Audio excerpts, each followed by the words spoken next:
The ballroom of the National Law Enforcement Leadership Gala in Washington, D.C., shimmered beneath crystal chandeliers. As more than 200 of America's most respected police leaders, detectives, sheriffs, and federal officials gathered for an evening dedicated to honoring courage. Sacrifice and service dress uniforms reflected the warm golden lights. Rows of polished metals caught every movement, and conversations drifted through the hall about difficult investigations, fallen officers, and communities that had been protected through years of commitment. It was the kind of room where reputations had been built over decades, where every handshake carried history, and every face represented countless nights spent answering calls that most people prayed they would never receive. Outside, rain tapped softly against the tall windows, while patrol cars from local departments lined the entrance. As an honor guard welcomed arriving guests, every officer inside wore their achievements proudly, but everyone also understood that the greatest heroes were often the ones whose names never appeared in newspapers. At exactly 7, the ballroom doors opened once more. A black woman quietly stepped inside. She wasn't wearing a police uniform. She wasn't covered in medals. There were no shoulder patches, no visible badge, no nameplate announcing who she was. Instead, she wore a simple black evening dress that reached below her knees, low heels and a silver watch resting gently on her left wrist. Her hair was neatly tied into a smooth bun, and her expression remained calm, composed, almost unreadable. She didn't enter the room looking for attention. She simply paused for a brief moment, allowing her eyes to sweep naturally across the ballroom. To anyone else, it looked like she was admiring the elegant venue. To someone trained in tactical awareness, it was something entirely different. Within seconds, she had quietly identified every entrance, every emergency exit, every security officer, every blind corner, and every possible evacuation route without making it obvious to anyone around. Her old habits never truly disappeared. They simply became part of who you were. She accepted a glass of water from a passing waiter and thanked him with a warm smile before moving toward one side of the ballroom, where she could observe the room without interrupting anyone else's conversations. Across the room stood Commissioner Richard Hale, one of the most recognizable police leaders in the country.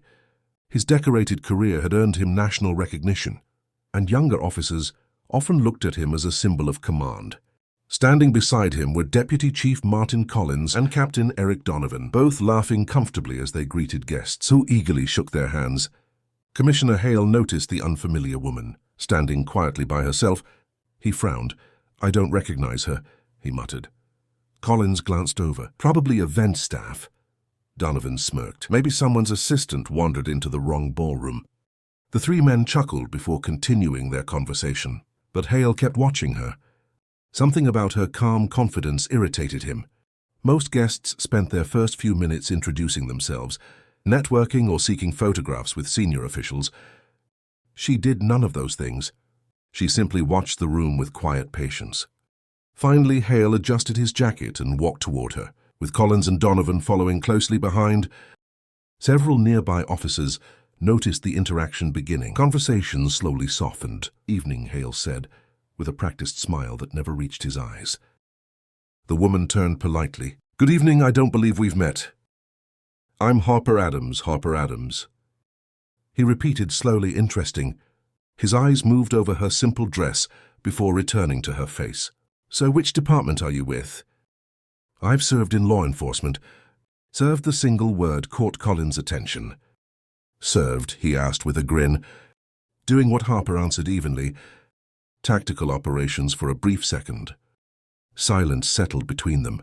Then Hale laughed, not a polite laugh, a loud, confident laugh that echoed across nearby tables. "Tactical operations," he repeated. Collins laughed with him. Donovan shook his head. "You." Several guests turned toward the sound. Hale folded his arms. "Tell me something." He smiled again. "What's your rank?" Before Harper could answer, Donovan leaned forward with a sarcastic grin. "Don't tell me coffee runner." More laughter followed. Collins added, "Maybe records division." Another wave of laughter spread among a few officers standing nearby. Harper remained completely still. She didn't argue. She didn't become angry. She simply looked at each of them with calm eyes that showed neither fear nor resentment. Years of discipline had taught her that true professionals never measured their worth by the opinions of strangers. Real character revealed itself when respect was absent. Commissioner Hale stepped closer. "You know," he said loudly enough for nearby guests to hear, "this evening is reserved for people who've actually earned their place." Around them, dozens of officers watched in uncomfortable silence. Some lowered their eyes. Others exchanged uncertain glances. No one interrupted. Harper slowly lifted her glass of water, and as the sleeve of her dress slipped back just slightly, something small became visible on the inside of her wrist. A faded black tattoo, a precise sniper crosshair surrounded by laurel wreath. Only one person across the ballroom noticed it. The elderly man across the ballroom never took his eyes off Harper's wrist. Master Sergeant Daniel Brooks had retired from law enforcement nearly 12 years earlier, after serving more than 3 decades with one of America's most respected tactical response units. His hair had turned completely gray, and a slight limp reminded him every morning of the injuries he'd carried home from missions that never appeared in newspapers. Most people at the gala simply knew him as a decorated veteran instructor who had trained generations of officers. Very few knew the classified operations that had shaped his career. His breathing slowed, his eyes narrowed. The small tattoo wasn't decorative. It wasn't fashionable, it was earned. Brooks quietly set his coffee cup onto the table. "No," he whispered to himself. His wife noticed the sudden change in his expression. Dan, he barely heard her. His attention remained fixed on Harper, as she calmly stood before Commissioner Hill and his companions, absorbing every sarcastic remark without raising her voice. Brooks had spent enough years around elite tactical officers to recognize something else. It wasn't only the tattoo, it was the way she carried herself. Balanced stance, relaxed shoulders. Eyes constantly scanning the room without appearing nervous. Hands steady, breathing controlled. Every movement reflected thousands of hours of professional discipline. People who had never worked in tactical operations couldn't fake habits like those. Commissioner Hale continued smiling. "So tell us," he said, loudly enough for nearby guests to hear. "Which tactical unit exactly are you talking about?" Harper answered calmly. "I served where I was needed." Captain Donovan laughed again. "That's a fancy way of saying you don't have an answer." Deputy Chief Collins shook his head. "You know, everyone likes telling stories once they retire." Several nearby guests laughed politely. Others remained silent. One young patrol officer, standing near the refreshments, shifted uncomfortably. Officer Ethan Miller had only worn the badge for 3 years.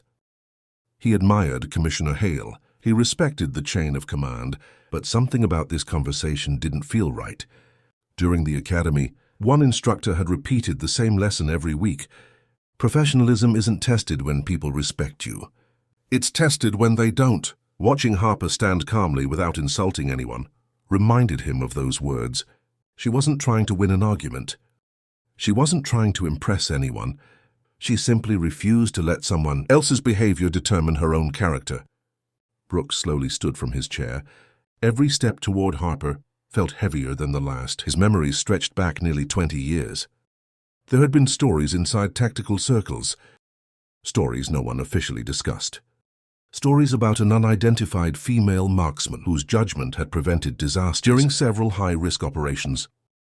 Nobody knew her name, nobody knew her face. Only a handful of instructors had ever heard the unofficial call sign, whispered after difficult missions. Many assumed the stories were exaggerated. Some believed the mysterious sniper never existed at all. Brooks had never believed those rumors. He had seen evidence that someone extraordinary had been there, long before anyone else arrived. Commissioner Hale folded his arms well. Harper met his eyes. "I never measured my service by titles." The sentence caught several nearby officers by surprise. She hadn't avoided the question. She had answered it in a way that carried more weight than rank itself. Brooks stopped only a few feet away. His heartbeat quickened. The tattoo became visible again as Harper adjusted the sleeve of her dress. Crosshairs, laurel wreath. Roman numerals beneath, exactly where he remembered. Exactly the same design described years earlier during a confidential tactical briefing attended by only a select group of senior instructors. His hands trembled almost imperceptibly. There were countless sniper badges, thousands of tactical qualifications, but that particular marking, almost nobody had ever earned it. Brooks looked directly into Harper's eyes.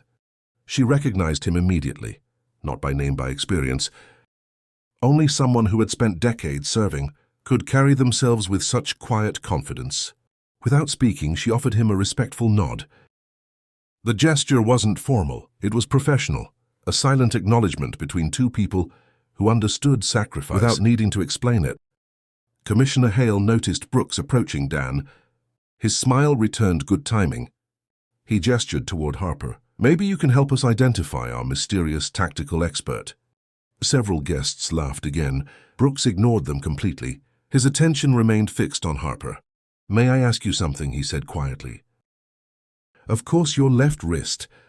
Harper looked down for a brief moment, before gently pulling back the sleeve herself. The ballroom lights reflected against the faded black ink. Every detail became unmistakably clear. Brooks felt years of memories rushing back. Training ranges, debriefings after action reports. Names permanently engraved on memorial walls.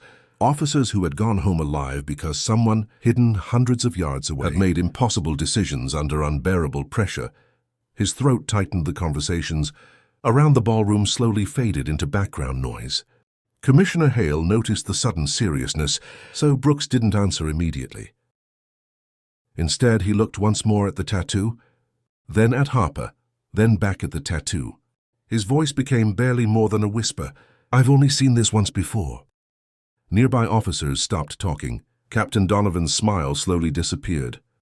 Deputy Chief Collins glanced between Brooks and Harper. With growing confusion, Officer Ethan Miller took one careful step closer. Something important was happening. He could feel it. Brooks drew a slow breath. "I never thought I'd see it again." Commissioner Hale frowned. "What exactly are we looking at?" Brooks didn't respond to him. Instead, his eyes remained locked on Harper's face. Years earlier, he'd promised himself that if he ever met the woman behind the legend, he would thank her personally for the lives she had protected. Standing before him now, she looked nothing like the stories people had imagined. No medals, no spotlight, no demand for recognition, just quiet dignity, the kind carried only by people who had already proven themselves. When nobody was watching, around the ballroom conversations gradually came to a stop.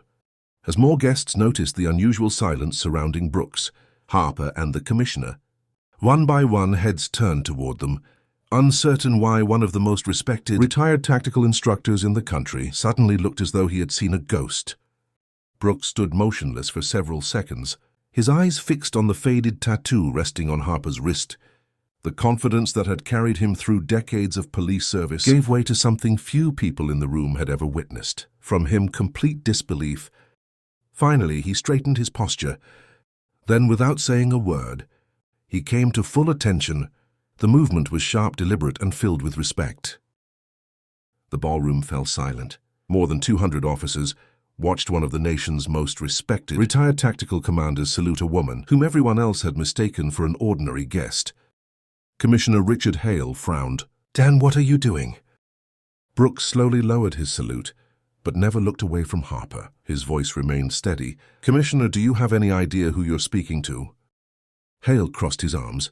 "I asked her what her rank was." Brooks nodded. "And that's exactly the problem." He turned toward the crowd. For over 20 years, many of us heard stories about an elite tactical sniper whose identity was protected because of classified operations. Some thought the stories were exaggerated. Others believed she never existed. Every eye returned to Harper. Brooks continued, "But I know this, Mark." He pointed gently toward the tattoo. "It isn't awarded for marksmanship. It isn't awarded for years of service. It represents extraordinary courage under impossible circumstances." The room became so quiet that the sound of rain tapping against the ballroom windows could be heard. Brooks looked directly at Commissioner Hale. Years ago, during a multi-agency hostage rescue, an unseen tactical sniper prevented the deaths of dozens of officers before backup could even reach the scene. He paused. "One of those officers," he looked directly into Hale's eyes, "was you." Hale's confident expression disappeared. His mind searched through memories buried beneath years of promotions and ceremonies. He remembered the gunfire, the confusion, the impossible shot that had ended the threat. From hundreds of yards away, he remembered investigators telling everyone that an unidentified operator had saved their entire team. Nobody had ever been given the name. Slowly, his eyes returned to Harper. Then to the tattoo. His face lost its color. "No," he whispered. It can't be. Harper simply offered a respectful smile. She wasn't interested in proving anyone wrong.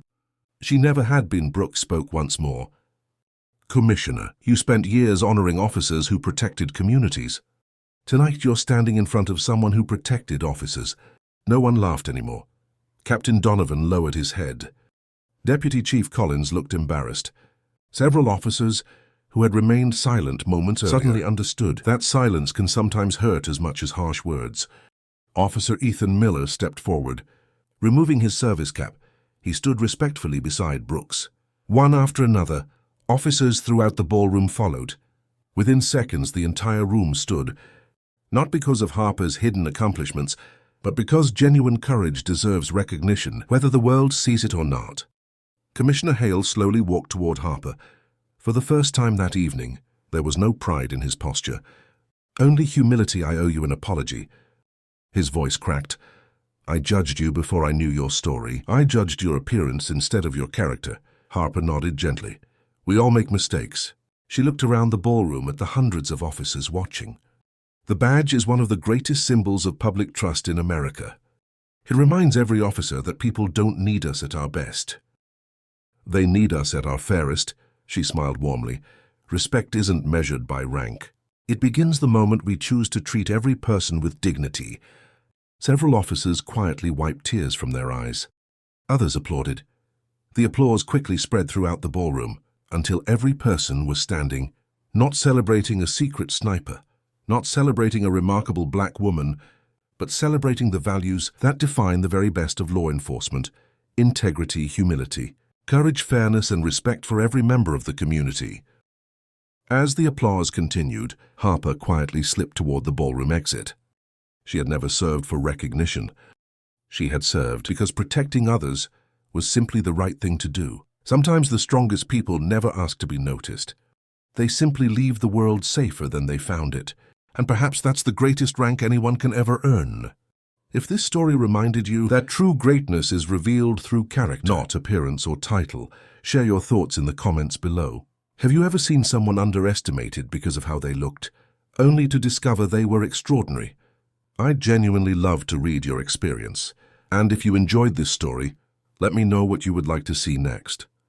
Should the next story feature a black woman detective, a veteran police officer, a canine handler, a SWAT commander, or another unforgettable act of courage and justice? Your comments help shape the next story, and I read every one of them. Until next time, remember, respect costs nothing, but it can change someone's life forever.